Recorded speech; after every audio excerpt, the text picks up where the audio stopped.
अच्छा, coming to your real estate वाला जो सेगमेंट है, ये इसको थोड़ा सा टेक भी समझा जाता है कि टेक्निकल अब तो बहुत ज़्यादा हो गया, ख़ास तौर पे जब से ये हाई राइज वाला आया है या जब से प्रॉपर प्रोजेक्ट्स आए हैं।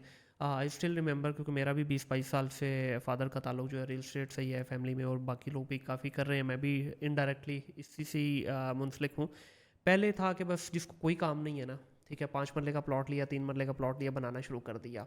लेकिन अब की अगर मैं रियल स्टेट देखता हूँ, जिस तरह ऑफ कैमरा हमारी बात भी हो रही थी कि 2-3 बड़े प्रोजेक्ट हमारे भी चल रहे हैं, तो उसमें अब जितनी टेक्निकलिटीज़ हैं, बल्कि मैंने टीम के कुछ मेंबर से पूछा कि यार ये जो सारी चीज़ें हमने लिखी हुई हैं ये वाकई हो रही हैं, क्योंकि मैंने दुबई में देखा कि ये सारी चीज़ें इंप्लीमेंट होती। कहते हैं कि भैया ख़ासतौर पे अगर हम लेट्स से सिक्योरिटी की बात करें बिल्डिंग के अंदर, वो कहते हैं भाई पहले होती थी सिंगल लेयर सिक्योरिटी सिर्फ दारों को दिखाने के लिए, अब हम 3-3 लेयर की एक्चुअली डिप्लॉय कर रहे हैं। तो आप क्या समझते हैं कि जितनी यहाँ पे एडवांसमेंट हुई है और जिस तरफ से अभी हाई राइज की तरफ जा रहा है, लाहौर की अगर पर्टिकुलरली बात करूँ, इस्लामाबाद और कराची ने तो पहले ही अडॉप्ट किया हुआ है वो इसको। तो आगे निकल गए हाँ थोड़ा। बिल्कुल, लाहौर की अगर बात करें तो लाहौर में कि ये नया कल्चर है। मैं 2016 में जब पाकिस्तान आया था, तो उस वक्त मैं फैमिली में जब भी किसी से बात होती थी, मैं कहता यार देख लीजिएगा आने वाले 5-7 साल में ना लाहौर में आपको जगह जगह मॉल्स नजर आएंगे। तो सारे उस वक्त कहते हैं तेरा दिमाग खराब है, इधर कौन मॉल है, इधर तो वही ना 4-5 हमारी जो स्ट्रीट हैं स्ट्रीट्स हैं, उन्हीं को हाँ ही जी। कहा जाता था कि यही शॉपिंग हब है।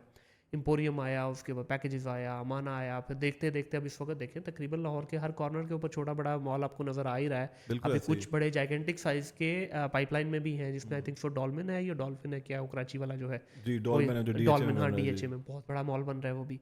तो उसके बाद अब मुझे जो नज़र आ रहा है ना, आगे आने वाले 5 से 7 साल में लाहौरी सिर्फ हाई राइज की तरफ जाना मजबूरी हो जाएगा। अभी भी एक्सेप्ट नहीं कर रहे, अभी भी वही अभी कॉन्सेप्ट एक्सेप्टेंस है। आई नहीं है। नहीं एक्सेप्टेंस क्यों नहीं है, अपार्टमेंट तो ले लेते हैं लेकिन छत अपनी होनी वो चाहिए है। ज़मीन अपनी और छत ठीक है, अपनी जो हाँ, रिवाज है वो अभी तक ख़ासतौर पंजाब के अंदर बहुत ज़्यादा है। ख़ास तौर पे ये पंजाब के अंदर जी। बिल्कुल है कि जी छत होनी चाहिए हाँ अपनी। जी, लेकिन बिल्कुल है। अभी सर जिस तरह आबादी हमारी बढ़ गई है और जिस तरह से महंगाई होना शुरू हो गई है, अब आई थिंक सो कि आने वाले टाइम में हमारे पास ऑप्शन ही सिर्फ हाई राइज बचती है, वर्टिकली जाना पड़ेगा।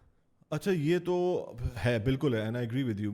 आप समझ लें कि तकरीबन 10-12 साल पहले I started my journey around 2010 and 11। तो उस वक्त भी इसको कोई इतना अच्छा नहीं समझा जाया हाँ हाँ, करता था। ऐसे ही है। आप ये देखेंगे अगर बिल्डर को, प्रॉपर्टी एजेंट को कोई इतना अच्छा प्रोफेशन नहीं समझा जाता था। इवन मैंने जब स्टार्ट किया और उसके बाद फिर मैंने फैसला किया कि मैं 2-3 साल जब मैंने ऑन रोड काम किया, तो फिर मैंने कहा मैं अपना ऑफिस एक बनाता हूँ।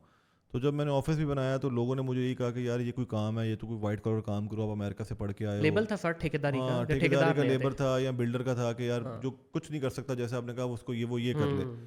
तो मुझे भी लोगों ने डिस्करेज किया कि यार ये वाइट कलर काम नहीं है, आप इसको वाइट कलर करें, कोई छोड़ दें ये काम, कोई बिजनेस करें। तो I thought to myself कि यार मैं इसी को वाइट कलर बना लूँगा, मेरा अपना हाँ ऑफिस होगा। सही। बट इवेंचुअली देखें आहिस्ता आहिस्ता आई थिंक जो आखिरी 5-7 साल हैं, जो सोशल मीडिया, डिजिटल मीडिया ने इसने बहुत चेंज किया है रियल स्टेट की इंडस्ट्री को पाकिस्तान में। True true. क्योंकि आप देखें उन्होंने देखा कि दुबई में कैसे काम हो रहा है, यूरोप में कैसे काम हो रहा है, यूएस, कनाडा, इंग्लैंड में कैसे काम हो रहा है, गल्फ में कैसे काम हो रहा है। तो हम लोगों ने उससे सीखा है, जो कि अच्छी चीज़ है और बड़ी अच्छी, बड़ी जल्दी अडॉप्ट किया जी है। जी। हमारे मुल्क में ना थोड़े से लॉ एंड ऑर्डर के भी मसले मसाइल हैं, और यहाँ पे देखें, यहाँ पे यही है कि जी जो ज़्यादा लोग रियल स्टेट के बिजनेस में आते हैं ना, वो आते इसलिए हैं कि एक तो ये लुक्रेटिव बहुत ज़्यादा है, और दूसरा ये है कि आपको अपने पैसे की सिक्योरिटी बहुत है। बिल्कुल। अगर आपने घर भी बनाना है, घर बना के सेल भी करना है, छोटा या बड़ा, तो आप तब तक बेचेंगे नहीं जब तक आपको पैसे पूरे नहीं मिल जाते। तो आपने रिकवरी करने किसी के पास नहीं जाना। बिल्कुल। हाई राइज भी जो लोग बना रहे हैं, वो आपने बेचनी है चीज़, लोगों ने आपको पैसे देने हैं, जब भी आपने उनके बाद जाके उनको डिलीवर करना है। ऐसे और ही। जो लोग अपने टाइम पे डिलीवर कर देते हैं, आप भी जानते हैं, हमें भी पता है, उनकी क्रेडिबिलिटी जो है वो बहुत ऊपर ट्रू चली जाती ट्रू है। ट्रू।